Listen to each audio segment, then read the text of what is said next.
ذنب وأتوب إليه لا حول. عن بريدة رضي الله عنه قال من قرأ القرآن يتأكل به الناس جاء. الحمد لله والصلاة والسلام على رسول الله صلى الله عليه وسلم. আসসালামু আলাইকুম রহমতুল্লাহ বারাকাতুহু। ইনশাআল্লাহ আজকে আমরা পবিত্র কোরআনের ফজিলত পর্বের হাদিস থেকে পড়ব। হাদিস নাম্বার হবে 2217। সাইয়েদনা বুরায়দা রাদিয়াল্লাহু তাআলা থেকে বর্ণিত হাদিস। রাসূল সাল্লাল্লাহু আলাইহি ওয়াসাল্লাম বলেছেন, যে ব্যক্তি কোরআন শরীফ পড়ে এর মাধ্যমে মানুষের উপরে নির্ভর করে, ইয়াতাআক্কালু মানুষকে উকিল বানায়, এর দ্বারা মানুষকে উকিল বানায়। কিসের উকিল? উসিলা বানায়।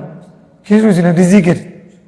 ইয়াতাআক্কালু মানে ইয়াতলুবু ইয়াসআলুন নাস, ইয়াসআলুন নাস মালান, মানুষের কাছে টাকা চাই। যা ইয়াউমাল কিয়ামা, কিয়ামতের দিন সে আসবে। ইউবাসু ইয়াউমাল কিয়ামা, কিয়ামতের দিন সে উত্থিত হবে। ওয়াজুহু আজমুন, এমত অবস্থায়, ওয়াইহানিয়া, এমত অবস্থায় উত্থিত হবে তার চেহারা আজমুন, হাড্ডি। চেহারাতে কি থাকবে? মুখের মধ্যে হাড্ডি থাকবে, চেহারাতে হাড্ডি থাকবে। লাইসা আলাইহি লাহমুন, মাংস থাকবে না। তাহলে মাংস ছাড়া যদি শুধু হাড্ডি থাকে, মানুষ একটাকে সুন্দর লাগে না অসুন্দর লাগে? মিস্ত্রি না, কঙ্কালের মতো। যার চেহারা যত বেশি মাংসে ভরপুর তাকে তত বেশি সুন্দর লাগে, যত বেশি কম হবে তাকে কম সুন্দর লাগে। তাহলে একেবারে যদি মাংসই না থাকে, মিস্ত্রি চেহারা, এমন কারণ ওয়াজি, সবচেয়ে নিকৃষ্ট চেহারা নিয়ে এসে উঠবে। এটা কি কারণে? যেহেতু সে কোরআন শরীফ পড়ে এটাকে রিজিকের উসিলা বানাইছে, মানুষের কাছে এটার দ্বারা ভিক্ষা করছে। আমি তোমাদেরকে কোরআন শরীফ শোনাবো, আমাকে টাকা দিন। এটা তো আজকে 3 দিন পর্যন্ত তকরি করে ফেলছি। খতম পড়ে, কোরআন শরীফ পড়ে, খতম পড়ে, তারাবি পড়াইয়া নেওয়া উজরত আলা তাআত হিসেবে জায়েজ, যদ্দুর প্রয়োজন, জোর করে জায়েজ নেই। তারপরে হচ্ছে যিনি পড়াবেন তিনি চাওয়া জায়েজ নেই, দরাদরি করা জায়েজ নেই, বাড়াবাড়ি করা জায়েজ নেই। কেউ যদি ইমাম হিসেবে কোরআন শরীফ পড়বে সেই হিসেবে না, যেহেতু এটাও ইমামতি। এটা কি? ইমামতি। তুমি ফরজ নামাজের ইমামতি যদি হুজুরাত আলা তাআত হিসেবে জায়েজ হয়, তো তারাবির নামাজের ইমামতির জন্য এটাও তো ইমামতি। ইমামতের মধ্যে জায়েজ আছে, এটাতে মুতাআখিরিনরা একমত হয়েছে। আমরা কোরআন শরীফ শুনাইয়া তার টাকা নিচ্ছি না। ইমামতির ওয়াজিফা, ইমামতির দায়িত্ব পালন করে সেটার জন্য বিনিময় না উজরত। একটা হচ্ছে রিওয়াজ, বিনিময় নেওয়া, একটা হচ্ছে উজরত, পারিশ্রমিক। তাহলে ইমামতির পারিশ্রমিক, মুআল্লিমের পারিশ্রমিক, শিক্ষকতার পারিশ্রমিক, এটা জায়েজ। ইমামত, এখন যে মসজিদে হারমের দুই হারমের ইমাম, ওরা হাফেজ, ওখানে শর্ত ওরা হাফেজু, আলেমু, কাজিউ অথবা অধ্যাপক। এখন ওরা তো তারাবি ওরাই পড়ায়, তো ইমাম সাহেব যেহেতু ইমামতি করতেছেন সেজন্য এখানে আলাদা কোনো বিষয় নেই, তারাবির জন্য আলাদা নিয়োগের কোনো বিষয় নেই। তাহলে তাহলে তারাবি এটা মানে এটাই তো ইমামতি। যে মসজিদের ইমাম সাহেব তারা হাফেজ না অথবা তারাবি পড়াতে পারে না, সে মসজিদে নিয়োগ দেয়। হাফেজ সাহেব উনি যদি পড়াতে পারেন তাহলে কি উনি নিয়োগ দিতেন? অতএব কোরআন শরীফ পড়ে তারা টাকা নিচ্ছি না, হাদিয়া নিচ্ছি না, এটা ইমামতির পারিশ্রমিক, ইমামতির সেই হিসেবে জায়েজ। এটা ওইটাও তো আলোচনা হয়েছে। 10 জনে বসে যেগুলো পড়ে সেগুলো আলা হযরত রাহমাতুল্লাহ আলাইহি নাজায়েজ বলেছেন। তবে যেহেতু আকসার মুতাকিনদের ফতোয়া, সেগুলো শর্ত সাপেক্ষে জায়েজ আর কি।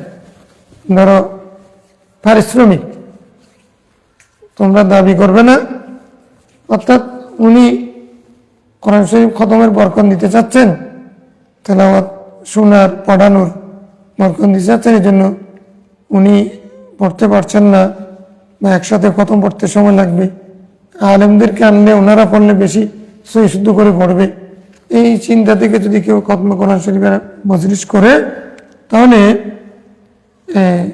জেলাসুল কিরাআতুল কোরআন যদি কেউ করে সেটাকে আমরা জায়েজ বলছি। তবে সেটা সেখানে যদি পারিশ্রমিক হিসেবে যদি হাদিয়া দেয় তাহলে সেটা জায়েজ, বাড়াবাড়ি জোরাজুরি দর করে নেওয়া না জায়েজ। আর না নিতে পারলে ভালো, না নেওয়াটাই উত্তম। কি করবো যাই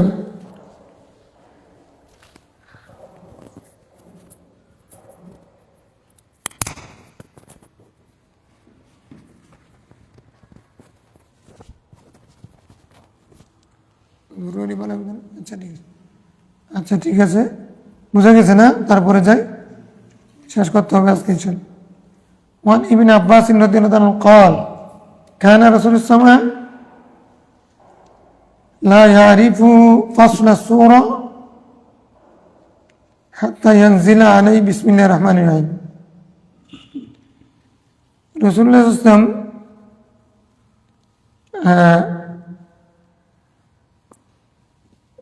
পার্থক্য করতেন না, সূরাগুলো পার্থক্য করতেন না যতক্ষণ পর্যন্ত না বিসমিল্লাহ নাযিল হয়েছে। সূরা বাকারা শেষে আলে ইমরান পড়া, তারপরে মায়দা পড়া, একটার পর একটা পড়ার ক্ষেত্রে মানে সূরা পার্থক্য করেন, এটা এই সূরা, এটা এই সূরা, এটা এই সূরা, এরকম আলাদা সূরা পৃথক করেন নাই যতক্ষণ না বিসমিল্লাহ শরীফ নাযিল হয় না। তাহলে বিসমিল্লাহকে বলা হয় ফাসিলা। বিসমিল্লাহ কি? বিসমিল্লাহ কোরআন সূরার ফাসিলা। বিসমিল্লাহর অপর নাম কি? দুই সূরার মাঝখানে পার্থক্য করার জন্য বিসমিল্লাহ নাযিল হয়েছে। এই হাদিস হানাফিরও দলিল, শাফিরও দলিল। তাহলে বিসমিল্লাহ নাযিল হয়েছে, ওনারা বলতে চাচ্ছেন বিসমিল্লাহ নাযিল হয়েছে, শাফিরা বলতেছেন বিসমিল্লাহ নাযিল হয়েছে। তো বিসমিল্লাহ নাযিল হয়েছে কি জন্য? দুই সূরার মাঝে পার্থক্য করার জন্য। এই জন্য বিসমিল্লাহ সূরার অংশ। কিন্তু আমরা বলতেছি বিসমিল্লাহ, আমরা কি সূরার নমলে নাযিল হয় না বলছি? সূরার নমলে নাযিল হয়েছে তো, এটা মুনাজ্জাল না তো, এটা তো মানে এটা তো বানানো না, এটাও মুনাজ্জাল, কিন্তু এটা আয়াত না, এটা তো আয়াত অংশ, এটা আয়াত না, আয়াতের অংশ।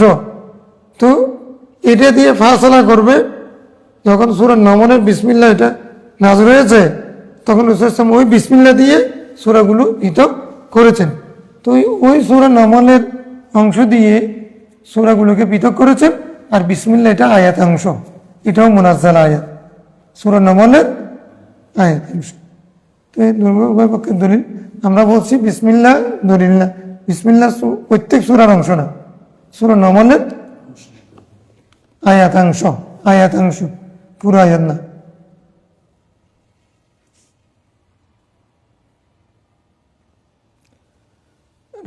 আবু দাউদ।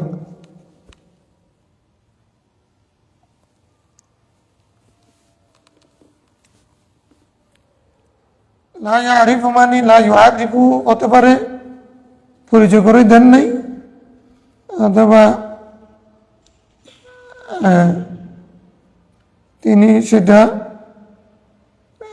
করেন নাই, পার্থক্য করেন নাই।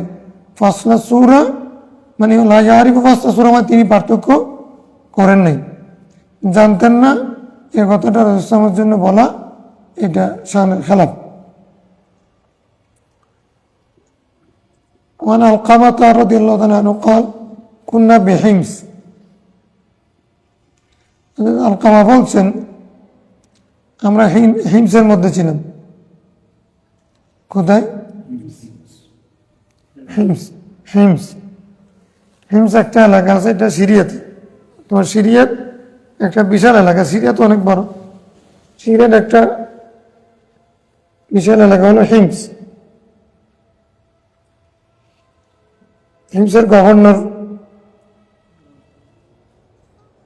ইবনে মাসউদও ছিলেন, সাইদ বিন আমর আল জুমাহিও ছিলেন। উমর রাদিয়াল্লাহু আনহু সাইদ বিন আমর আল জুমাহি ওনাকে হযরত ওমর গভর্নর করেছেন হিমস। তার অপর নাম কুয়াইফাত। কুয়াইফাত আমরা সেখানে ছিলাম।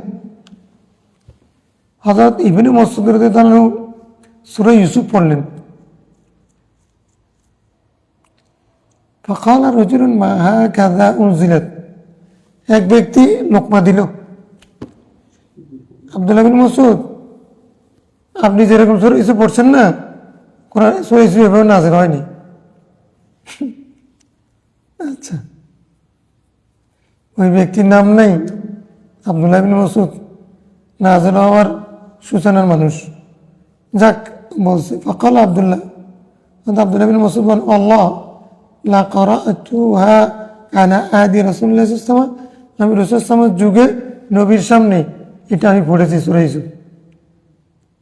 রাসূল সাল্লাল্লাহু আলাইহি ওয়াসাল্লামকে আমি শোনাইছি। রাসূল সাল্লাল্লাহু আলাইহি ওয়াসাল্লাম কে শোনাইতেন? রাসূল মানে রাসূল সাল্লাল্লাহু আলাইহি ওয়াসাল্লাম বলছিলেন আগের হাদিস আমাকে শোনাও, কোরআন শরীফ শোনাও। আব্দুল্লাহ বিন মাসউদ থেকে রাসূল সাল্লাল্লাহু আলাইহি ওয়াসাল্লাম কোরআন শরীফ শুনতেন। তো ফেরাতে তারপরে হচ্ছে লাহাজার মধ্যে তরতিবের মধ্যে কোরআন শরীফের আলমের মধ্যে হারাকাত সাকানাতের ক্ষেত্রে আব্দুল্লাহ বিন মাসউদ রাদিয়াল্লাহু আনহু মানে কত বড় সাহাবী ছিলেন যে রাসূলকে রাসূলকে কোরআন শরীফ শুনাতেন, রাসূল এটা চেয়েছেন। তো ফাকালা যখন সূরা ইউসুফ উনি পড়লেন রাসূলের সামনে, রাসূল আরো প্রশংসা করেন আহসানতা, তুমি অনেক সুন্দর পড়েছো, চমৎকার পড়েছো। আহসানতা মানে চমৎকার পড়েছো। ফাবাইনামা হুয়া ইউকাল্লিমুহু, কিন্তু এরপরও এ কথা বলার পরও লোকটা তার সাথে বাড়াবাড়ি করতেছে। লোকটা তার সাথে বুজুর্গের সাথে বিয়াদবি কেন করে জানো? এক ব্যক্তি সে অন্য কেন একটা অপরাধ করেছে, সে শাস্তি পেতে হবে না? সে শাস্তি পাওয়ার জন্য সে একজন বুজুর্গ মানুষের সাথে বিয়াদবি করবে। তার শাস্তির উসিলা হবে একজন বুজুর্গের সাথে, অথবা মা বাবার সাথে, অথবা মা বাবার সাথে বিয়াদবি যদি কেউ করে সেটার শাস্তির জন্য একটা উসিলা হবে। তো এখন এই লোকটা যে অপরাধ করছে একটা, সেটা শাস্তি পাবে। তো এখন বুজুর্গের সাথে এসে ধাক্কাধাক্কি করতেছে, মারামারি করতেছে, এটা তার শাস্তি পাওয়ার উসিলা হচ্ছে। আব্দুল্লাহ বিন মাসউদ কোথায় কি বলতেছে, আপনি যেরকম পড়তেছেন এরকম না তো, আপনি ভুল পড়তেছেন। আমি রাসূলকে শুনেছি, উনি বলছেন হাসান তা তুমি কি বলো? সে তার সাথে মারামারি করতেছে, কথা চলছিল তার সাথে। ইদ উজিদা মিনহু রিহুল খামার, কথা বলতে বলতে দেখা যাচ্ছে লোকটার মুখ দিয়ে মদের গন্ধ আসছে। লোকটার মুখ দিয়ে কিসের? মদের গন্ধ। তখন আতাশরাবু আল খামার, আতাশরাবু, তুমি কি মদ পান করো? ওয়াতুকাজ্জিবু বিল কিতাব, তুমি মদ পান করো আর কিতাবুল্লাহকে অস্বীকার করো। কোরআন শরীফ এভাবে নাযিল হয় নাই, সূরা ইউসুফ এরকম না।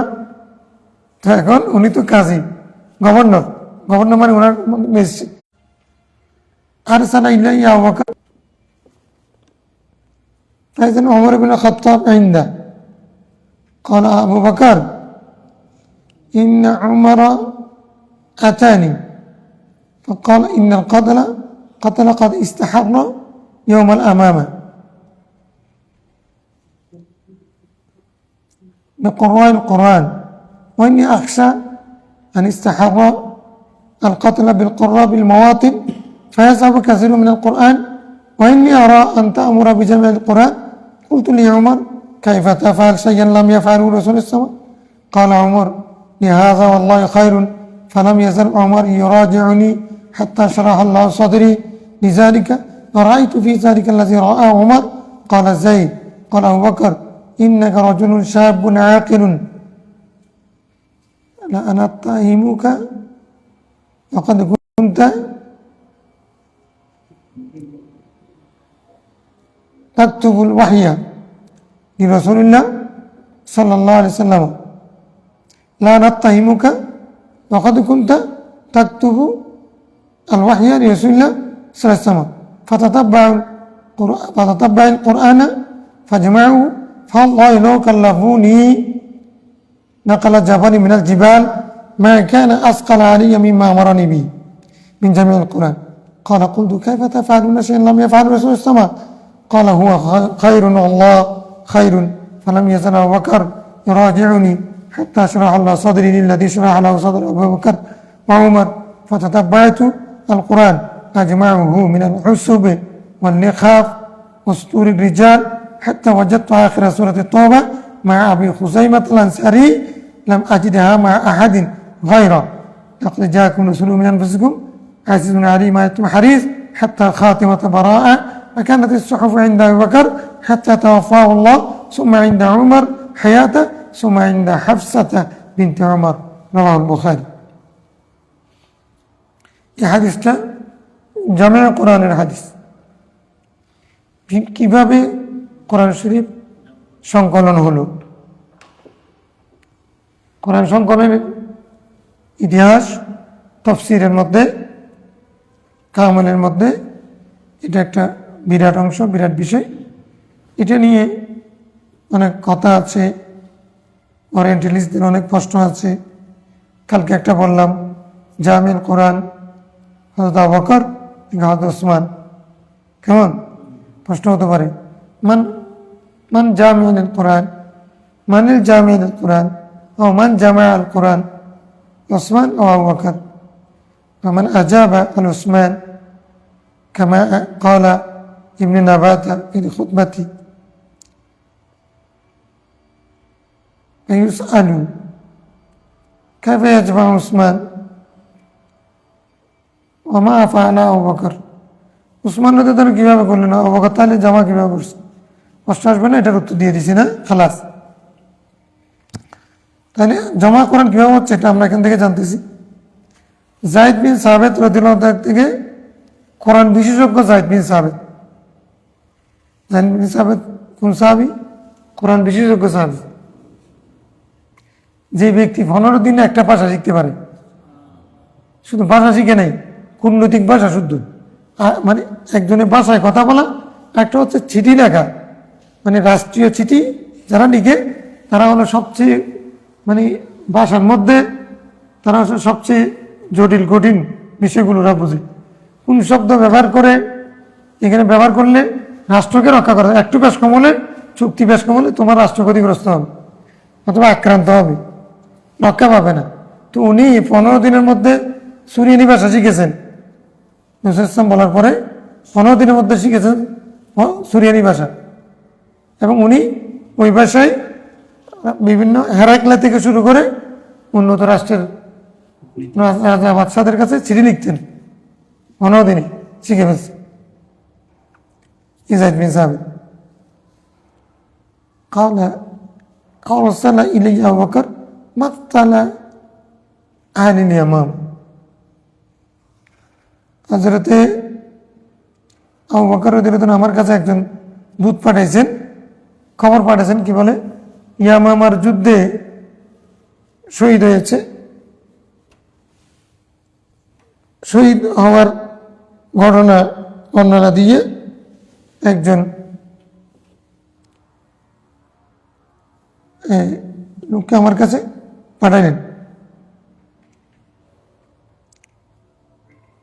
কি যে মুসাইলামাতুল কাজ্জাবের বিরুদ্ধে আবু বকর প্রথম যুদ্ধ করেছে না, নবী ইয়ামামার যুদ্ধ। তো এখন 632 খ্রিস্টাব্দে, এখন এটা আমার কাছে পাঠায় ফাইজান ওমর ইবনুল খাত্তাব ইনদা। তো আমাকে যখন খবর পাঠাইছেন, ঢাকা পাঠাইছেন ইয়ামামার যুদ্ধের মানুষের শহীদ সংবাদ দিয়ে, আমি গেলাম। قال أبو بكر إن عمر أتاني, উনি বলতেছেন যাই, ওমর আমার কাছে আসছে, এসে বলছে ইন্নাল কাতলা قد استحر يوم اليمامة। ইয়ামামার যুদ্ধে বেশি মানুষ শহীদ হয়েছে, ইয়ামামার যুদ্ধ বেশি কঠিন হয়েছে এবং সেজন্য বেশি শহীদ হয়েছে, কঠিন যুদ্ধ হয়েছে। হার মানে কি? গরম হওয়া। গরম হওয়া মানে কি? যুদ্ধ গরম হওয়া মানে কি? বেশি তুমুল যুদ্ধ হয়েছে। তো যুদ্ধ তুমুল হলে মানুষ কম মারা যাবে না বেশি মারা যাবে? হ্যাঁ, বেশি মারা যাবে। তো কিভাবে মারা গেছে? কোরআন, এটা বেশি তুমুল যুদ্ধ চলেছে কিসের মাধ্যমে? কোরআনে হাফেজদের সাথে যুদ্ধ বেশি তুমুল হয়েছে, কোরআনে হাফেজদের সাথে। তো কোরআনে হাফেজদের সাথে বেশি তুমুল যুদ্ধ হয়েছে মানে বেশি হাফেজ কোরআন শহীদ হয়ে গেছে। বেশি মানে 700। কতজন? সাহাবীদের যুগে তখন 700 জন হাফেজ কোরআন একসাথে শহীদ হয়ে গেছে।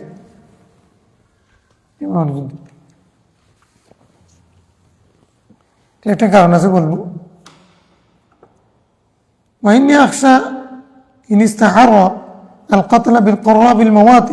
বিভিন্ন জায়গায় যদি এরকম যদি কোরআন আর হাফেজরা যদি শহীদ হতে থাকে, আমি ভয় করতেছি ফায়াযাবু কাসীরুম মিনাল কোরআন, কোরআন শরীফের অধিকাংশ চলে যাবে, কোরআন শরীফ আর সংরক্ষণ হবে না। কারণ তখনও কোরআন শরীফ জমা হয়নি, সংকলন হয়নি।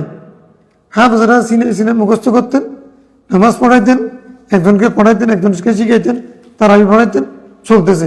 এখন একত্রিত এক জায়গায় করা হয়নি। এরকম যদি হাফেজরা যদি শহীদ হয়ে যান, তাহলে এখনো সংকলন যদি না হয়, তাহলে যেগুলোতে চামড়াতে, পাথরে, তারপরে কি বলে যে ঢালিতে, এগুলো যদি থাকে, তাহলে এগুলো তো যে কোনো সময় নষ্ট হবে, তারপর কোরআন শরীফ চলে যাবে। আর তোমার বলতেছেন আমার মনে হচ্ছে কোরআন শরীফ অধিকাংশ চলে যাবে হাফেজরা যেভাবে শহীদ হচ্ছে। তো কি হয়েছে? এটা হয়তো তোমার যে ওনাকে এসে পরামর্শ দিয়েছেন, সেটা যায়েদ বিন সাবিতকে আবার উনি নকল করতেছেন। যায়েদ, ওমর আমার কাছে এসে বলছেন যে যেভাবে হাফেজরা শহীদ হচ্ছে কোরআন শরীফের অধিকাংশ চলে যাবে, এরকম বলছে। ওয়াইন্নী আরা আন তা'মুরা বিজামি'আল কোরআন, আমি হযরত ওমরের কথা এটি, আমি মনে করি আপনি নির্দেশ দেন, ফরমান জারি করেন, কোরআন শরীফ সংকলনের ফরমান। কুলতুল ইমরা, এটাও হযরত আবু বকর বলতেছেন, যাই শোনো, আমি উমরকে কি বলছি জানো? আমি বলছি যে কাইফা তাফআলু শাইআন লাম ইয়াফআলহু রাসূলুল্লাহ সাল্লাল্লাহু আলাইহি ওয়াসাল্লাম, উমর তুমি ওই কাজ কেন করবা, কিভাবে করবা যে কাজ রাসূল সাল্লাল্লাহু করেননি? এটা বেদাত হবে না? এই কাজ যদি করো দরকার ছিল তাহলে রাসূল সাল্লাল্লাহু আলাইহি ওয়াসাল্লাম করতেন, যেটা রাসূল করেন না সেটা আমি কেন করবো? যেটা রাসূল শুরু করেছেন সেটা আমি না করবো কেমনে? সেজন্য আমি আগে বলি যে কোনো কথা নেই, আগে রাসূল সাল্লাল্লাহু আলাইহি ওয়াসাল্লাম যে অভিযান শুরু করেছেন ওইটা আবার ওরা ফেরত আসছে, রাসূল ইসলামকে দাফন করেছি, এখন আমার প্রথম খলিফা হয়েছি, প্রথম কাজ হবে আল্লাহ রসুলের কাজটা আগে বাস্তবায়ন করা, মুসলমানদের কাজকে আগে দমন করতে হবে, এই অভিযান। সবাই অনেকে পরামর্শ দিল যে আপনি এখন আগে স্থিতিশীল হোক, এই না, কোনো কথা নেই, রসুল যেটা শুরু করেছেন সেটা চলমান থাকবে, এটা বন্ধ করা যাবে। ওসামা বিন যায়েদের নেতৃত্বে আবার পাঠিয়ে দিন মুসালামাকে দমানোর জন্য। তো উনি সাহাবাহিকেরা অনেকে বিরোধিতা করেছেন, তারপরেও রসুল যেটা করেছেন সেটা করার জন্য দৃঢ় প্রতিজ্ঞ। আর এটার ক্ষেত্রে যখন প্রস্তাব দিয়েছেন হয়তো তোমার সাহাদি মাসালা প্রয়োজনীয় মশলা যুগের প্রয়োজনে, তখন বলছে রসুল করেন না যেটা, সেটা আমি কেমনে করব? আমি উমরকে এটা বলছি। এগুলো মানে তোমার সামনে যায়েদ বিন সাহাবাতকে বলতেছেন, ওনাদের মধ্যে কি কথা হয়েছে সেটা। ক্বালা উমর লিহাযা ওয়াল্লাহি খায়রুন, উমর এটার উত্তরে বলেছেন যে এর মধ্যেই কল্যাণ আছে, এর মধ্যে কল্যাণ আছে, এটা উত্তম হবে। তো বলে যে উনি ফালাম ইয়াজাল উমর ও ইউরাজিউনি, উমর আমাকে বারবার এটা রিপিট করতেছিল, আবু বকর এটা খলিফাতুল মুসলিমিন, এটা করতে হবে, নাহলে ক্ষতি হবে, কোরআন শরীফ চলে যাবে, কোরআন শরীফ সংকলন করতে, জামা কোরআন করতে হবে, বারবার আমাকে বলতেছিলেন। তো উনি বলতে বলতে আমি চিন্তা করলাম, হাত্তা শারাহ আল্লাহ সাদরি লিজালিক, আমার বুঝে আসছে যে আল্লাহ তাআলা আমার অন্তর উন্মুক্ত করে দিয়েছেন, আমার বুঝটাকে মানে সহজ করে দিয়েছেন যে এটা করতে হবে, আমি এটা বুঝে গেছি।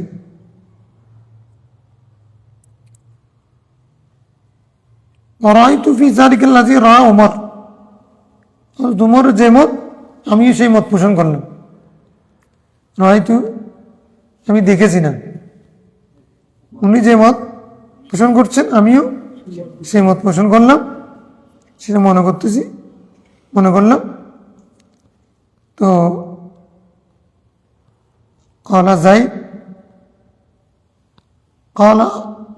যায়েদ বলতেছেন, এরপর হযরত আবু বকর আমাকে বলতেছেন, আমাকে উদ্দেশ্য করে, ইন্নাকা রাজুলুন শাব, তুমি হলে যুবক,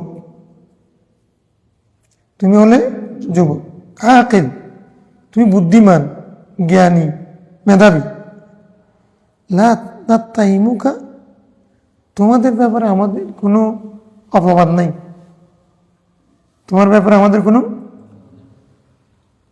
tuhমত নাই, জীবনে কোনোদিন মিথ্যা কথা বলেছ, আমানতের খেয়ানত করেছ, আদালতের বিঘ্ন ঘটেছে, এরকম কথা আমাদের মধ্যে তোমার ব্যাপারে নাই, তুমি আমানতদার, আদালত জব্ততাম, আকল, ওই যে হাদিসের রাতের জন্য যে 7টা শর্ত আছে এগুলো এখানে চলে আসতেছে। ইসলাম, আকল, জব্ততাম, আদালত, কেমন?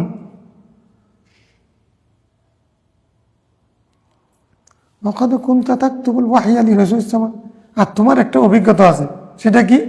তুমি রাসূলুল্লাহ সাল্লাল্লাহু আলাইহি ওয়াসাল্লামের যুগে আয়াত নাযিল হলে, কোরআন শরীফ নাযিল হলে তখন তুমি ওহী লিখতে, তুমি কাতিব ওহী ছিলে,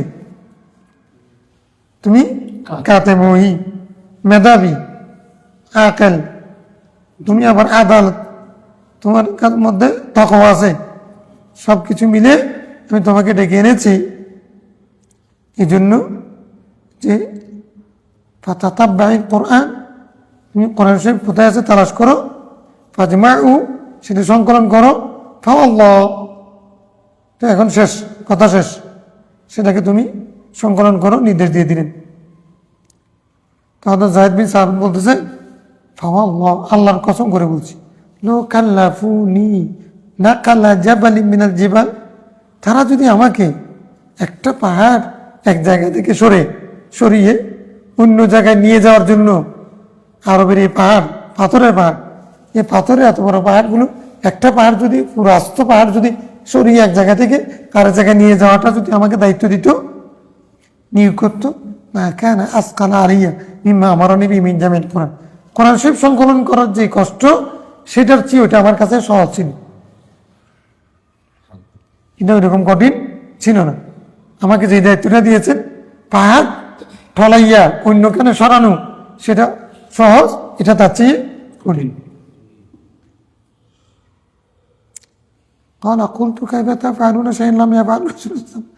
উনি এখন বলা শুরু করলেন বেদাত মুক্তের জন্য, বেদাত থেকে মুক্ত থাকা, বেদাত থেকে সবাই মুক্ত থাকতে চেয়েছেন, আমরা মুক্ত থাকতে চাই। বেদাত না করলে যদি ইসলাম চলে যায়, যে বেদাত না করলে কোরআন চলে যাবে, ইসলাম চলে যাবে, নামাজ চলে যাবে, ধর্ম চলে যাবে, সেই বেদাত কোনো সময় ফরজ হয়ে যায়, কোনো সময় ওয়াজিব হয়ে যায়, কোনো সময় সুন্নত হয়ে যায়। সেজন্য করতে হয়, ওনারাও করেছে। হযরত ওমর যেটা প্রস্তাব দিয়েছেন সেটা বেদাত ছিল। আবার হযরত আবু বকর বলতেছেন, আমি প্রথমে বেদাত মনে করেছিলাম, শারাহ আল্লাহু সাদরি লিযালিক, আল্লাহ তাআলা এখন এটাতে বেদাত না, প্রথমে আমি যেটা মনে করেছিলাম সেখান থেকে আমারটা ভুল ছিল, এটা শুদ্ধ ছিল, এটা আসলে সুন্নত দরকার আছে, এটা আল্লাহ তাআলা আমার অন্তর খুলে দিয়েছেন, আল্লাহর পক্ষ থেকে এলাম হয়েছে, এটা আল্লাহ আমাকে তৌফিক দিয়েছেন। প্রথমে বেদাত মনে করেছি, আসলে এটা বেদাত না। তাহলে প্রথমে কোনো কিছু দেখলে বেদাত মনে করা, এটা শুধু আজকের সমস্যা না, এটা আগেও সমস্যা ছিল। তা বাস্তবে বেদাত, আর যদি বেদাত হয়ে থাকে এটা করা কি আবশ্যক কিনা, এটা নিয়ে চিন্তা ভাবনা করে তারপরে ফতোয়া দিলে ভালো হয় আর কি। নাহলে আবার তুমি আজকে বেদাত করবা, কালকে ফতোয়া দিবা, ওই বেদাত তোমাকে কালকে করতে হবে। এখন তো আমার শুধু বেদাত না, এখন তো শিরিক শুদ্ধ করতে হচ্ছে না, মাজারে যাওয়া বেদাত, মাজার বানানো বেদাত, তাহলে দুর্গা পূজায় যাওয়া ওটা কি দাম নাকি?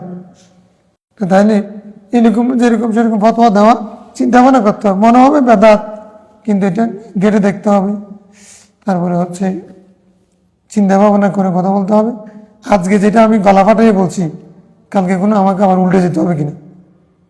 এখন এক আমল আমি বলতেছি আমি মানে ফ্রিডম ফাইটার, মুক্তিযোদ্ধার সন্তান, আবার কোনো উল্টে যাবে কিনা আমি, এগুলোর কারণে হাসাহাসি হবে। এরকম আলেমরা অন্তত পক্ষে এই মানে তহমত না আসবে কি জন্য, যাদের মধ্যে লোভ, লালসা, ক্ষমতা এগুলো ছিল না, মানুষের ভয় ছিল না, হ্যাঁ, যখন এক এক সময় এক এক কথা, এগুলো যারা আল্লাহকে ভয় করে তারা আদর্শ থেকে সরে না, এরকম লোক যারা ইসলামের খাদমত। এখন কি বলছেন, আর জাহিদ বিন সাহাব তো বলতেছেন আপনারা ওই কাজ কেমনে করবেন যে কাজ ইসলাম করেননি, ওনার মধ্যে সেটা এখন ঢুকছে।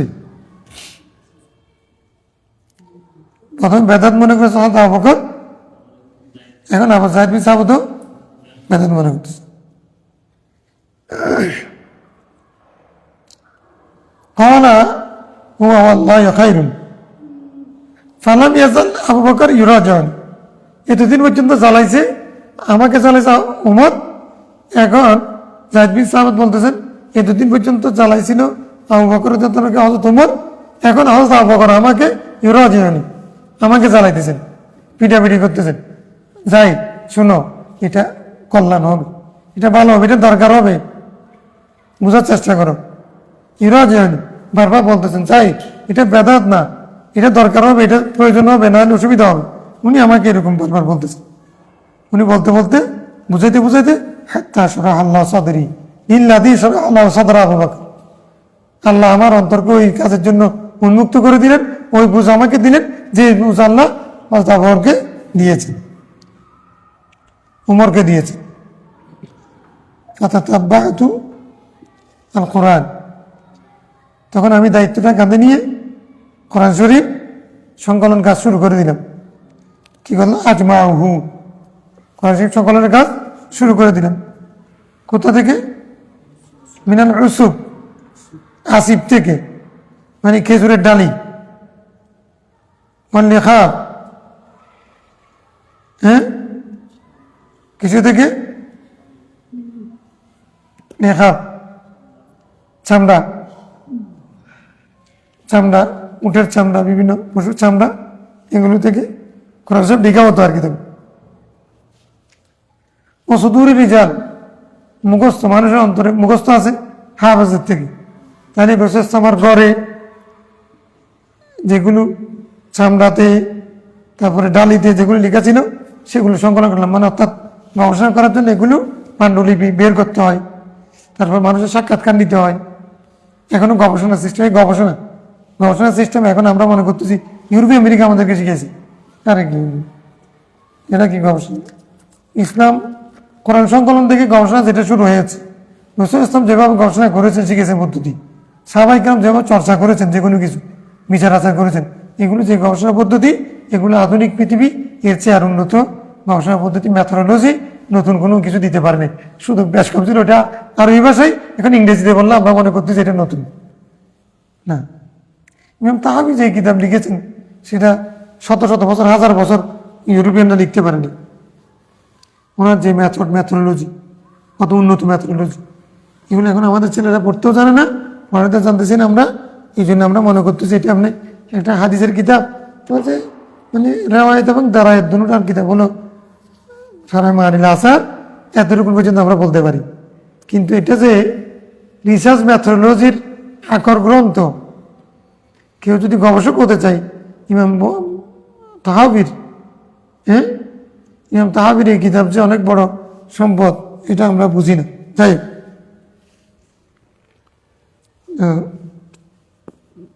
আমার কাছে একজন গবেষক আসছিল এখানে, তো একদিন আমি, সে ছিল এমনি মাদ্রাসার ভালো ছাত্র, ইউনিভার্সিটিতে পড়েছে বোধহয়, কিন্তু গবেষণা পড়লেও পরীক্ষা দিয়ে পাস করছে আর কি, ভালো ছাত্র। তখন আমি তাকে গবেষণা পদ্ধতি বললাম যে এখন আমি চিন্তা করতেছি, আরও মেহমান নিয়ে আসছিল একটা প্রতিষ্ঠানের পক্ষ থেকে। সেদিন আমি যে কথাটা বলছিলাম, তখন আমি চিন্তা করতেছি এটা যদি আমি রেকর্ড করে রেখে দিতাম। তখন আবেগ আসছে, কথা আসছে, জন্য বলে ফেলছি। এখন এটা তো রেকর্ড রাখিনি। এখন রেকর্ড রাখলে এখন আমার গবেষক যারা, ফেলু যারা, তাদেরকে আর মানে ওই রেকর্ডটা ছেড়ে দিলে হয়ে যেত। এটা সবসময় তার কথা আসে না, অনেক সময় একজনের জন্য অনেক কথা আসে, অনেক সময় ক্লাসে অত কথা আসে না। এটা একটা হাল। আচ্ছা, যাই হোক, 3 জায়গা থেকে কোরআন শরীফ সংকলন হয়েছে। 2টা হলো হার্ড কপি, একটা সফট। 2টা হার্ড, একটা সফট, 2 জায়গাতে। তাহলে হার্ড এবং সফট উভয়টা ব্যবহার করা গবেষণার ক্ষেত্রে, হ্যাঁ, তথ্য সংগ্রহ করার ক্ষেত্রে, এটা আজকের পদ্ধতি নাকি 1000 বছর, মানে চামড়া এবং ডালি, খেজুর গাছের ডালি, এগুলো হার্ড কপি। আর মানুষের মুখস্থ থেকে নেওয়া, সাক্ষাৎকার নিয়ে নিয়ে, ভাই সুরে ইয়াসিনটা কীরকম পড়েন তো, এখন ওই হার্ড কপি সামনে রাখছে, ওনাকে পড়াতে দিছে, মিলাচ্ছে, ইয়াসিন কোরআনে হাকিম ঠিক আছে কিনা মিলাই নিছে, মিলাইয়া ওখান থেকে মিলাইয়া তারপরে লিখি। এখন উনি লিখে ফেলছেন জাহিদ্দিন সাহাবেদ, এই কাজটা উনি করেছেন। আল্লাহু আকবার। নির্দেশনা কার? আল্লাহু আকবার। পরিশ্রম কার? যায়েদ বিন সাবিত।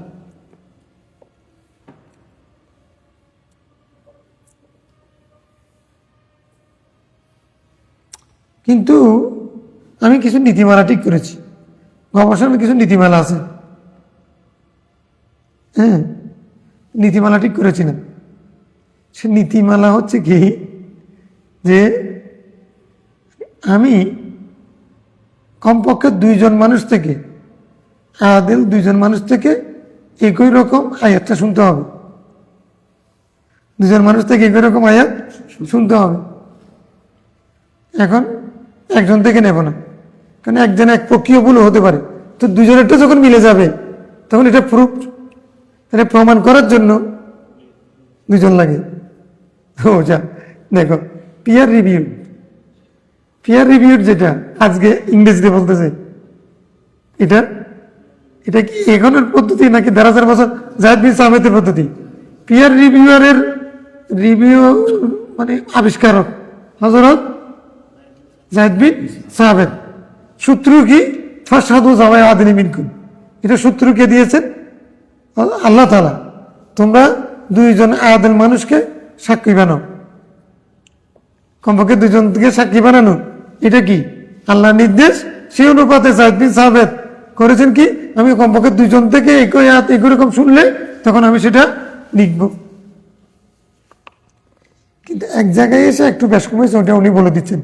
উনি যে আদেল, উনি যে আমানতদার, উনি যে মিথ্যার আশ্রয় নেন নাই, এটা উনি এখানে বলে দিচ্ছেন। এটার প্রমাণ আমি 6466 আয়াত অথবা বেশ কম, যেটা আমরা বিভিন্ন কারণে অপর কারণে যে এই আয়াতগুলো আমি যে সংকলন করেছি, প্রত্যেকটা আয়াত আমি কমপক্ষে দুজন থেকে শুনেছি।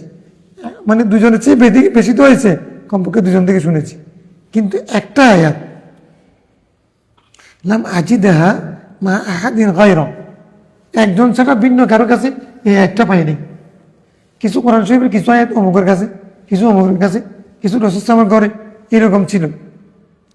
একজনের কাছে সবার কোরআন শরীফ পুরোটা মুখস্থ ছিল না, কারো কাছে এক পারা, কারো কাছে ইসরা, কারো কাছে মুখস্থ ছিল। এগুলো সব মিলাতে গিয়ে আমি দেখতেছি যে একটা আয়াত ওইটা একজন ছাড়া দ্বিতীয় কারো কাছে পাইলাম না। ওইটা কি? লাকাদ জাআকুম রাসূলুম মিন আনফুসিকুম হাসিসুন আলাইহি হারিসুন আলাইকুম বিল মুমিনিনা রাউফুর রাহিম। এই আয়াতটা আমি শুধু একজনের কাছে পাইছি, দ্বিতীয় জনের কাছে পাইলাম না। তো এখান থেকে খাতামাত বারাআ ফাইন তাওয়াল্লাহু ফাকুল হাসবিয়াল্লাহ লা ইলাহা ইল্লা হু আলাইহি তাওয়াক্কালতু ওয়া রাব্বুল আরশিল আযীম। শেষ পর্যন্ত আমি এই পর্যন্ত এই আয়াত দুইটা আর কারো কাছে পাইলাম না।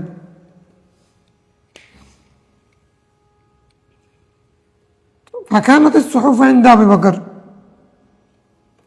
আমি যেটা সংকলন করেছি, লিখেছি, কোরআন শরীফ একত্রিত করে দিয়েছি, সেগুলো ছিল কার কাছে? আবু বকর রাদিয়াল্লাহু আনহু সংরক্ষিত ছিল।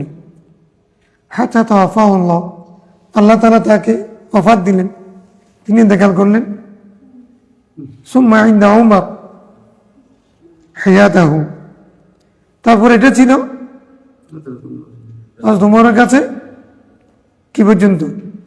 হায়াতাহু, তার হায়াত পর্যন্ত, মানে হায়াত মানে ইন্তেকাল পর্যন্ত।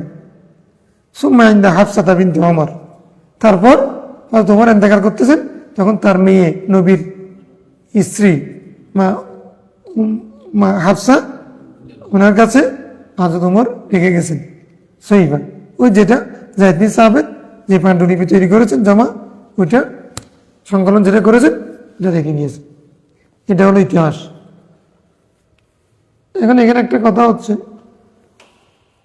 বেদাত সুন্নাত কোনো কোনো সময় প্রয়োজন, এগুলো কথাটা বললাম যেগুলো আমাদের এখন ঝগড়ার বিষয়।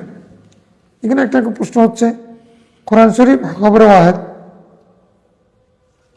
কিভাবে? যেহেতু হযরতে আবু খুজাইমা হাত্তা ওয়াজাদতু আখিরা সূরাত তাওবা মা আবি খুজাইমা আল আনসারী, আমি আবু খুজাইমা আল আনসারীর কাছে পেয়েছি ওই লাকাদ জাআকুম রাসূলুম থেকে শেষ পর্যন্ত, অন্য কারো কাছে পাইনি। তাহলে একজন থেকে শুনে যেটা আসে সেটা তো খবর ওয়াহিদ, খবর ওয়াহিদ জন্নি। কিন্তু কোরআন শরীফের এই আয়াত এটা কতি না, এটা জন্নি। এরকম একটা প্রশ্ন আসবে না? বুখারীর হাদিসগুলো কতি না জন্নি? জন্নি বলে না, খবর ওয়াহিদ সবগুলো কি খবরের মুতাওয়াতির হাদিস বলতে কোনো কিছু নেই জমহুরের মতে। তবে 4টা আছে বলছে যে এটা বাহাজের মত, তাই না? খবরে কোরআন শরীফের সবগুলো মুতাওয়াতির, কোরআন শরীফের সব আয়াত মুতাওয়াতির, তাহলে এটা মুতাওয়াতির কেমন হল? এজন্যই বুঝে না। জাহিদ বিন সাহাবের এতটুকুর মধ্যে কথা শেষ করলেও সেখানে আরো কথা আছে। এই কথা শেষ নয়, আরো কথা। আবু হুসাইম আল আনসারী উনি একজনের কোনো অন্য কারো কাছ থেকে নেন নাই, উনি একজন থেকে নিয়ে এটা কোন আয়াত বলেছেন, তো সেই হিসেবে উনি লিখে ফেলেছেন। এটার একটা পেছনে একটা কারণ আছে।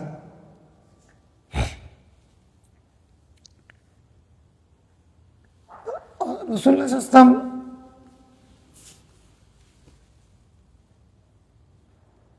ইহুদি থেকে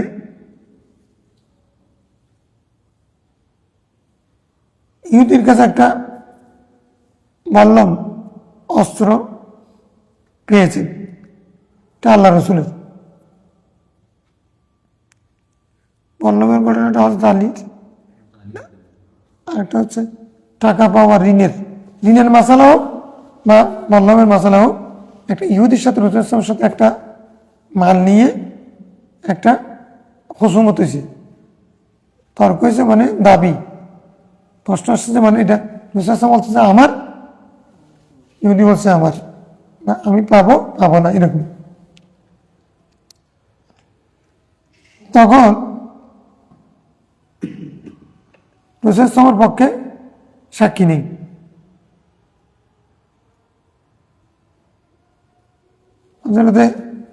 আবু হুসাইম আল আনসারী উনি সাক্ষ্য দিলেন, বলে যে তুমি তো তখন ছিলে না, তুমি কিভাবে সাক্ষ্য দিচ্ছ? উনি বলছে ইয়া রাসূলুল্লাহ, আপনার কথার উপরে ভিত্তি করে আমরা মানে সবচেয়ে গায়েব আল্লাহকে দেখি নাই, ওই আল্লাহকে সাক্ষ্য দিছি। এখন আপনি কি এটা করতে পারেন? সেজন্য আপনি যখন বলতেছেন এটা আপনার, তাহলে সেটাই আমি বিশ্বাস করি যে সেটা সত্যির জন্য আমি সাক্ষ্য দিচ্ছি। বলছেন মানে শাহিদ আলাহ হুসাইমা আবু হুসাইমা ফাহুয়া শাহিদাইন, শাহাদাত শাহিদাইন, এরকম একটা হাদিস আছে আর কি, যার পক্ষে মানে ইয়াকফিনা, যার পক্ষে হযরত আবু হুসাইমা সাক্ষ্য দিবে, একজনের সাক্ষ্য হবে না।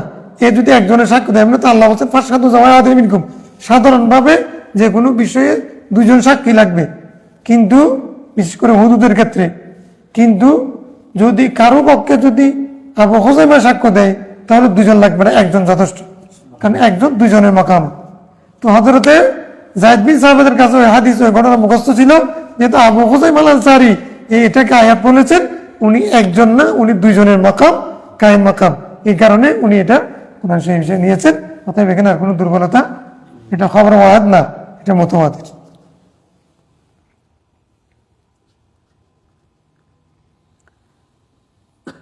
وعن انس بن مالك رضي الله عنه قال ان حزيمة بن اليمان قدم على عثمان وكان يغازي على الشام في فتح ارمينيا، বর্তমানে আর্মেনিয়া ও আজারবাইজান। আর্মেনিয়া আজারবাইজান এগুলি ইউরোপের সীমান্তে না, একবারে ইউরোপেই। আজারবাইজান নিয়ে তুরস্কের সাথে এখনো ঝামেলা চলছে। তুরস্ক তো ইউরোপিয়ান কান্ট্রি, আবার ইউনিয়নের মধ্যে আছে, এটা ইউরোপে থাকবে কি থাকবে না সেটা নিয়ে ওরা বের হয়ে গেছে। তার মানে ওরা তুরস্ক হলে ইউরোপিয়ান কান্ট্রিদের সাথে সব কিছু। তো আজারবাইজান এটা তার পার্শ্ববর্তী জায়গা, আর্মেনিয়াও সেই এলাকার জায়গা। তো এগুলোতে যুদ্ধ চলছিল। তো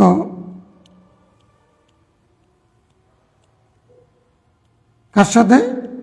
মা আহলিল ইরাক, ইরাকের সাথে যুদ্ধ করছিলেন। ইউগাজি আহলুশ শাম ফি ফাতহি আরমানিয়া ও আজারবাইজান মা আহলি ইরাক।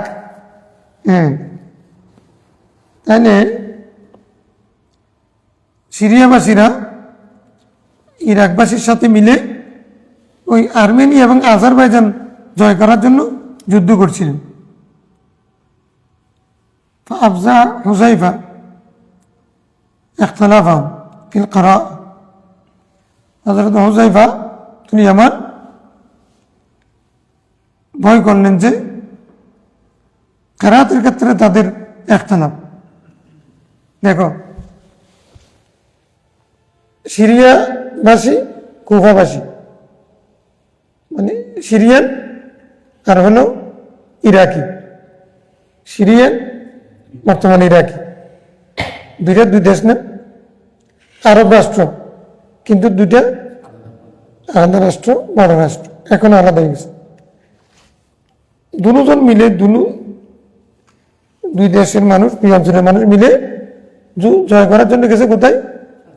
আর্মেনিয়া এবং আজারবাইজান যুদ্ধ জয় করে। তো দূরত্বের মানুষ, রসুলের যুগ থেকে শুরু করে সাহাবায়ে যুগে শামের জন্য আলাদা গভর্নর, কুফার জন্য আলাদা গভর্নর। তো গভর্নরও ছিল, মুআল্লিমও ছিল, কাজীও ছিল। তো যেই মুআল্লিম, যেই কাজী যেরকম বিচার করেছেন, যেরকম শিক্ষা দিয়েছেন, কোরআন শরীফ শিখিয়েছেন, হাদিস শরীফ শিখিয়েছেন, মাসালা শিখিয়েছেন, নামাজ পড়েছেন, ওই এলাকার মানুষ সেরকম কোরআন শরীফ পড়েছেন, কোরআন শরীফ শিখেছেন, নামাজ সেরকম পড়েছেন, সেরকম বিচার আচারও সেরকম হয়েছে। এখন খেলাতের ক্ষেত্রে সিরিয়াবাসী এবং ইরাকবাসী একসাথে যুদ্ধ করতে গেছে অমুসলিমদের বিরুদ্ধে। এখন তারা নিজেরা যখন কোরআন শরীফ পড়তে গেছে, নিজেরা এখানে ইখতিলাফ হয়ে গেছে। তুমি কি বলো? তোমারটা তো হচ্ছে না। তুমি কি বলো? তোমারটা তো হচ্ছে না। কি বলো? আমি তো আব্দুল্লাহ বিন মাসউদ থেকে এরকম শিখেছি। আমি তো মওলা আলী থেকে এরকম শিখেছি। না তুমি, আমি আবু মুসা আশআরী থেকে শিখেছি। কুফাত উনি গভর্নর ছিলেন না, তো আমি আবু মুসা আশআরীর মতো সাহাবী থেকে শুনেছি। কি বলো তুমি? তোমারটা হচ্ছে না। তো আমি আব্দুল্লাহ বিন মাসউদ থেকে শুনেছি। এখন দুইজনে ওই টানাটানি শুরু হয়ে গেছে, ঠাট্টা শুধু। তুমি সহি না আমি সহি, তুমি সহি না আমি সহি, এইটার জন্ম তখন থেকে। তুমি সহি না আমি সহি, সহি বাটি, এইগুলো বন্ধ করার জন্য ইমাম আজমের জন্ম হয়েছে। এখনো গেল না মুসলমানদের মধ্যে তুমি সহি না আমি সহি। হ্যাঁ, জায়েজ না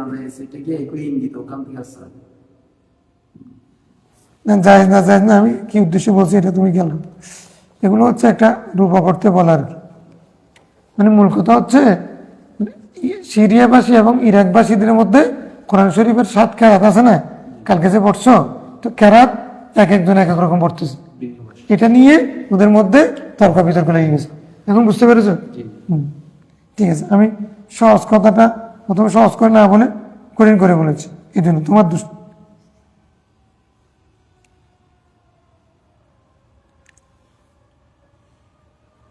তাদের এই কেরাত নিয়ে ইখতিলাফ, মানে ইখতিলাফ ফিল কিরাআহ, يعني قراءة القرآن, الاختلاف في قراءة القرآن, এটাকে নিয়ে উনি ভয় পেয়ে গেলেন। ফাকালা হুযায়ফা ওখান থেকে যুদ্ধ ময়দান থেকে চলে আসলেন। কোথায়? মদিনা শরীফ। কোথায় আসলেন? মদিনা শরীফ। তো ওসমান রাদিয়াল্লাহু বললেন, ইয়া আমিরাল মুমিনিন আদরিক হাযিল উম্মাহ ক্বাবলা আন ইখতালিফু ফিল কিতাব ইখতিলাফ আল ইয়াহুদ ওয়ান নাসারা। আমি আপনাকে একটা পরামর্শ দিই, আপনি এই উম্মতকে রক্ষা করেন। আদরিক মানে হেফাজ, আপনি এই উম্মতকে, এই জাতিকে আপনি রক্ষা করেন। কিসে থেকে? ক্বাবলা আন ইখতালিফু ফিল কিতাব, নিজেদের কিতাব নিয়ে মতানৈক্য করার পূর্বে তাদেরকে আপনি বাঁচান। কি? যেভাবে ইখতিলাফ আল ইয়াহুদ ওয়ান নাসারা, ইহুদি নাসারা জাতি যেভাবে নিজেদের কিতাব নিয়ে তর্ক করেছিল, ইখতিলাফ করেছিল, মতানৈক্য করেছিল, সেরকম ইখতিলাফ যেন এই উম্মতের মধ্যে সৃষ্টি না হয়, সেজন্য আপনি এদেরকে রক্ষা করেন, ব্যবস্থা নেন। আরসালা উসমান ইলা হাফসা আন আরসিলি ইলাইনা বিসসুহুফ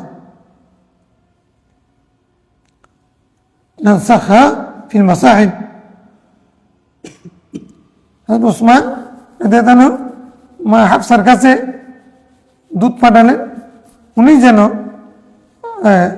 ওসমান রাদিয়াল্লাহু কাছে ওই সহব যেটা ছিল, মানে যায়েদ বিন সাবিত রাদিয়াল্লাহু সংকলিত কোরআন শরীফ যেটা, সেটা যেন পাঠাই দেন, এই নির্দেশ দিয়ে লোক পাঠালেন। কি জন্য? নানসাখহা ফিল মাসাহিব, সেটা যেন আমরা মাসহাবের মধ্যে লিখে ফেলতে পারি, কিতাবের মধ্যে লিখে ফেলতে পারি। সুম্মা নারুদ্দুহা ইলাইকি, কি আদেশ দিলেন? শুনো, আমরা মাসহাফের মধ্যে লিখে ফেলবো, এখানে লেখক ঠিক করেছি। মা হাফসাকে বলতেছেন, আম্মাজান আমরা কিন্তু আপনাকে আবার আপনার কপি ফেরত দেব, আমরা রেখে দেব না। এটা আপনার গর্বের ধন। হযরত আবু বকরের কাছে ছিল সেটা, তারপরে হযরত ওমরের কাছে আসছে। হযরত ওমর উম্মুল মুমিনিন হিসেবে হাফসার কাছে রেখে গেছেন। তো এখন ওনার কাছে যে জিনিসটা রেখে গেছেন, এটা মানে শরফ না, তো অনেক সম্মানের বিষয় না, গর্বের বিষয় না, আমানত না।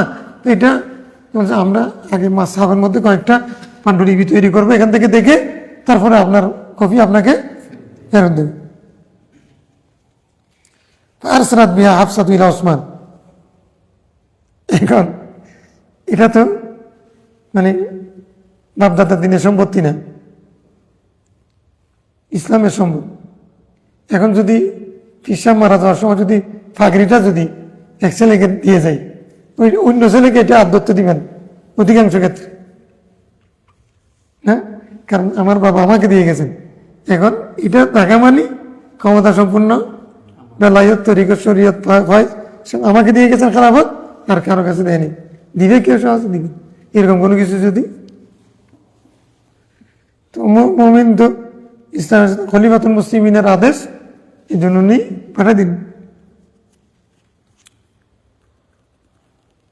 فأمر زيد بن ثابت وعبد الله بن زبير وسعيد بن العاص وعبد الله بن الحارث بن هشام। তখন হযরত ওসমান রাদিয়াল্লাহু তাআলা চারজনকে দায়িত্ব দিলেন। কয়জনের ভোট মনে রাখিও, নামগুলো মুখস্থ রাখিও। এগুলোর নাম, এগুলো আমরা এমনি নিয়ে ফেলতেছি, এগুলো যেমন তেমন মানুষ না, এগুলো এই জমিনের নিচে মাসাবিহ নুজুমুস সামা ফিল আরদ, আসমানের তারকা পৃথিবীতে চলাচল করেছে, জানি এগুলো সেরকম বরকতের মানুষ।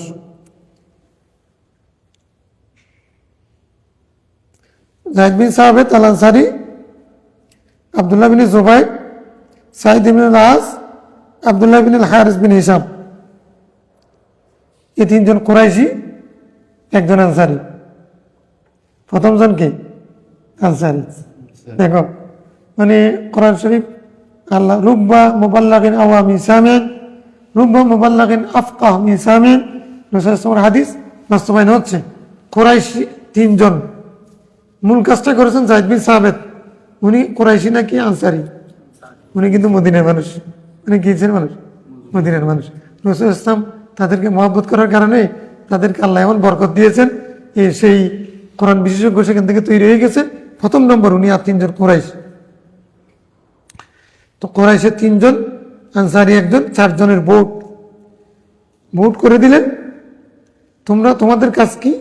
তোমরা আগের কপি যেগুলো ছিল 7 ভাষায় সবগুলো মুছে দিবে।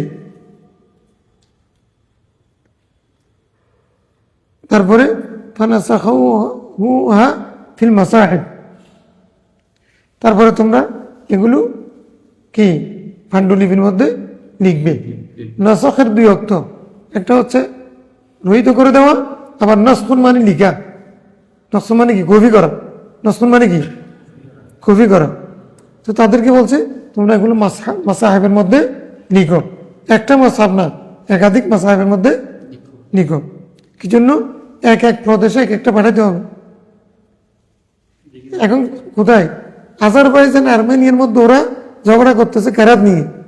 তো এখন যেহেতু আগে সিরিয়াবাসীর কাছে একরকম কেরাত ছিল, একরকম তেলাওয়াত করতো, ইরাকিরা একরকম তেলাওয়াত করতো, তাহলে এটাও পরিবর্তন করে কি করতে হবে? এক ভাষা নিয়ে আসতে হবে। তো এক ভাষা নিয়ে আসতে হলে পাণ্ডুলিপি একাধিক তৈরি করে এক এক প্রদেশে এক একটা পাঠা দিবে গভর্নরের কাছে, সেজন্য নির্দেশ দিলেন। وقال عثمان للرهط القرشيين الثلاث إذا اختلفتم, উনি আবার সেখানে আবার একটা নীতি ঠিক করে দিলেন যে তোমরা যে তিনজন কুরাইশি আছো, إذا اختلفتم أنتم وزيد بن ثابت في شيء من القرآن فاكتبوه بلسان قريش। শুনো, এখানে একজন আনসারী, তিনজন কুরাইশি। তো তো তোমাদের মধ্যে আনসারির ভাষা আর কুরাইশির ভাষা বেশ কম হতে পারে। তো যদি তোমরা এবং যায়েদ বিন সাহাবাতের মধ্যে যদি কোনো বিষয়ে যদি দ্বিমত পোষণ করো ভাষাগত বিষয়ে, তো তোমরা সেটাকে দ্বিমত যখন হবে কুরাইশের ভাষা লিখবে, কুরাইশের ভাষায় আয়া কুরাইশে নগত কুরাইশের মধ্যে লিখবা। কারণ নগত বনি তমিম, নগত তয়ি, নগত হুসাইন, এরকম কয়টা 7টা আছে না? তো এখন কোনটাতে লিখবা? যদি একতলাপ হয়ে যায় মানে মিয়ার হবে, মাপকাঠি হবে নগতে কুরাইশ। ওসমান একটা দিক নির্দেশনা দিয়ে দিলেন। এগুলো কষ্ট করেছেন, এই নীতিমালা করেছেন, এই জন্য ওনাকে জামিল কোরআন বলা হয়। ফাইন নামা নাজারা বিলিসানি, কেননা কারণ কি, যুক্তি কি? কেননা মৌলিকভাবে কোরআন শরীফ নাযিল হয়েছে কুরাইশের ভাষায়। ফাফআলু হাত্তা ইযা নাসাখু আস-সুহুফা ফিল মাসাহিফ রাদ্দা উসমান আস-সুহুফা ইলা হাফসাতা। তারা যখন একটা পাণ্ডুলিপি তৈরি করে দিলেন, হযরত উসমান রাদিয়াল্লাহু তাআলা হাফসার নিকট পাঠাই দিলেন। কোনটা? যেটা ওনার কাছে ছিল সেটা নিয়ে আসছে সেটা। আরসালা ইলা কুল্লি উফুকিন বিমাসহাফিন, প্রত্যেক উফুক, প্রত্যেক রাষ্ট্রে দিকে দিকে, উফুক মানে দিক, মানে প্রত্যেক প্রান্তে মুসলমানরা যেখানে যেখানে আছে সব প্রান্তে একটা একটা কপি পাঠিয়ে দিলেন। মিম্মা নাসাখু, যেগুলো ওনারা পাণ্ডুলিপি তৈরি করলেন। আমার মিমা সিওয়াহু, এছাড়া যাদের কাছে যেখানে যে প্রান্তে যে প্রদেশে যার কাছে যেগুলো আছে কোরআন শরীফের, ফি কুল্লি সাহিফাতিন বা মাসহাফিন, সহিফা হোক মাসহাফ হিসেবে হোক, মানে সহিফা শব্দ বলেছেন, লাল বলছেন, অথবা মাসহাফ বলেছেন, রাখা জানিয়ে দিবি। আমি এটা পাঠাইলাম, শোনো, ইরাকে একটা পাঠাইলাম, এটা আমারটা রাখবে, আগে যেগুলো আছে সেটা পড়ে দিও। সিরিয়াতে একটা পাঠাইলাম, এটা রাখবে, বাকিটা পড়ে দিবে। যেমন একটা পাঠাইলাম, এটা রাখবে, বাকিটা পড়ে দিবে, এরকম নির্দেশ দিলেন।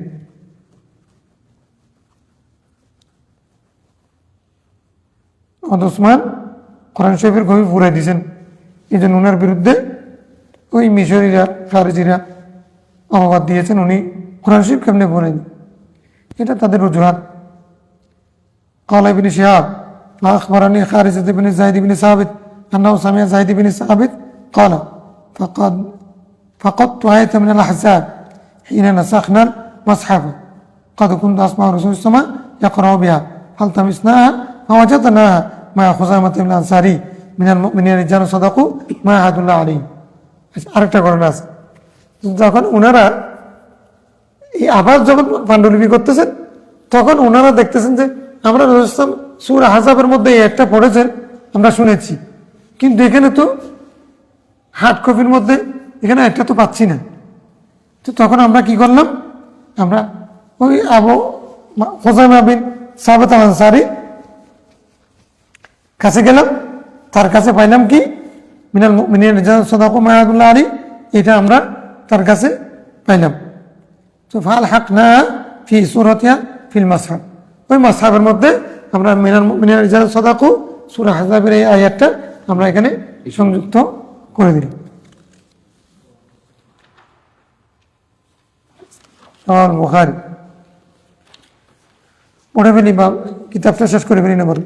وعن ابن عباس قال قلت لعثمان ما حملكم على أن عمدت من الأنفال وهي من المصاني وإلى براءة وهي من الميائين فقرنتم بينهما ولم تكتبوا سطر بسم الله الرحمن الرحيم ووضعتموها في السبع الطوال ما حملكم على ذلك؟ قال عثمان كان رسول الله مما يأتي عليه الزمان وهو ينزل عليه سور ذوات العدد وكان إذا نزل عليه شيء دعا بعض من كان يكتب فيقول ضعوها هؤلاء الآيات في السورة التي يذكر فيها كذا كذا، فإذا نزلت عليه آية فيقول ضعوها هذه الآية في السورة التي يذكر فيها كذا كذا. وكانت الأنفال من أوائل ما نزلت في المدينة، وكانت براءة من آخر القرآن نزولا، وكانت قصتها شبيهة بقصتها، فقبض رسول الله صلى الله عليه وسلم ولم يبين لنا আন্না আমিনা ফামিন আজরি যালিকা কারানতু বাইনাহুমা ওয়া লাম আকতুব সাতরা বিসমিল্লাহির রহমানির রহিম ওয়া ওয়াদাতুহা ফিস সাবঈ তুওয়াল রাওয়াহু আহমদ ওয়া তিরমিজি ওয়া আবু দাউদ। সূরা বারার পূর্বে বিসমিল্লাহ নাই, এর কারণ কি? এটা হাদিসটা হলো এটা। হ্যাঁ, মূল কথাটা বলে দিচ্ছি, তার জবাব বড় করবো, আজকে দেরি হয়ে যাচ্ছে। সেদিন আব্বাস রাদিয়াল্লাহু থেকে বর্ণিত, উনি একদিন প্রশ্ন করলেন, উনি তো কোরআনের বিশেষজ্ঞ, যে আপনি সূরা আনফাল এটা মাসানি ময়লা বারা ওই মিনাল মিআই, এটা কিন্তু মিআইনের মধ্যে অন্তর্ভুক্ত, মিয়ার থেকে মিআইনের বেশি না, মানে আপনি কিভাবে তেওয়ালে মুফাসসলকে আপনি আওসাতে মুফাসসলের মধ্যে অন্তর্ভুক্ত করে দিলেন, মিলে দিলেন একটার সাথে আরেকটা, মাঝখানে বিসমিল্লাহ কেন লিখলেন না? ওসমানকে মানে মানে মাসহাব ওসমানির মধ্যে কি ছিল না? বিসমিল্লাহ ছিল না। এটা আপনি কেমনি করলেন? এটা তো দুইটা দুসুরে, আপনি এটা কেন করলেন? কষ্ট করেছেন। তো হযরত ওসমান রাদিয়াল্লাহু আনহু বলতেছেন যে মানে রাসূল সাল্লাল্লাহু আলাইহি ওয়াসাল্লামের সময় যখন কোরআন শরীফ নাযিল হতো, তখন তারা যারা লিখেছেন, তারা এইভাবে লিখেছেন, এইভাবে লিখেছেন, তো তারা এখানে কি করে নাই, মানে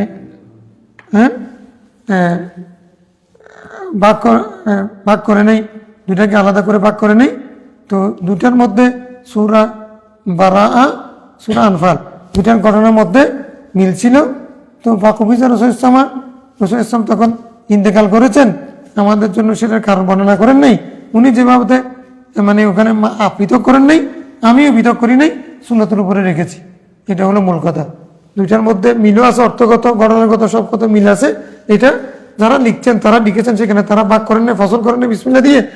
রাসূল ইসলাম যেরকম লিখেছেন আমি সেরকম রেখে দিয়েছি, এই কারণে আমি লিখিনি। এরকম করে উত্তর দিয়ে উনি হযরত ওসমান ওই বেদাতের দিকে যান নাই, সুন্নতের দিকে গেছেন, বুঝলেন? এটা হলো এরকম থেকে গেছে। সূরা আলাদা, যেহেতু রাসূল ইসলাম লিখেন নাই, সেই জন্য উনি লিখেন নাই, এরকম মধ্যে থেকে গেছে। আরেকটা কারণ বর্ণনা করা হয়েছে, সেটা হচ্ছে যেহেতু সূরা বারাআ, বিসমিল্লাহ হলো বরকতের জন্য, বারাআ হলো মুক্তি, কারো থেকে দায় মুক্তি। তো এখন বিসমিল্লাহ কারো দায়িত্ব না নেওয়া, বারি উমিনাল মুশরিকিন, দায়িত্ব না নেওয়া, এবং সেটা তাদেরকে সেদিন হযরত সূরা দিয়ে হযরত আলীকে পাঠিয়েছেন, যাও আলী মক্কাবাসীকে যাও, হযরত আবু বকরকে বলো এই সূরা বারাআ নাযিল হয়েছে, ওদেরকে এটা ঘোষণা দিয়ে বলো যে এই বছরের পর থেকে কোনো কাফের হারামের মধ্যে থাকতে পারবে না, এই আয়াতের হুকুম। তাহলে এটা বারাআতের মানে জিনিসটা হচ্ছে কারোর দায়িত্ব নেওয়া, এটা হলো বরকত।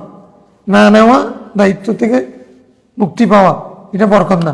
এই জন্য সূরা বারাআতের শুরুতে বিসমিল্লাহ পড়েন, একটা গান বর্ণনা করা হয়েছে, মানে অর্থগত ঘটনাগত সবকিছু মিল থাকার কারণে মাঝখানে এটাকে ফাসলা করা হয়নি, এখনো পর্যন্ত আমরা করি না। তবে সূরা যে আলাদা সেটা একমত। সে কারণে যদি কেউ আগে থেকে পড়ে আসে তাহলে বিসমিল্লাহ পড়বে না, কিন্তু যদি সূচনা করে, সূরা বারাআত থেকে যদি কেউ সূচনা করে তখন বিসমিল্লাহ পড়বে, খালাস। আল্লাহুম্মা সাল্লি।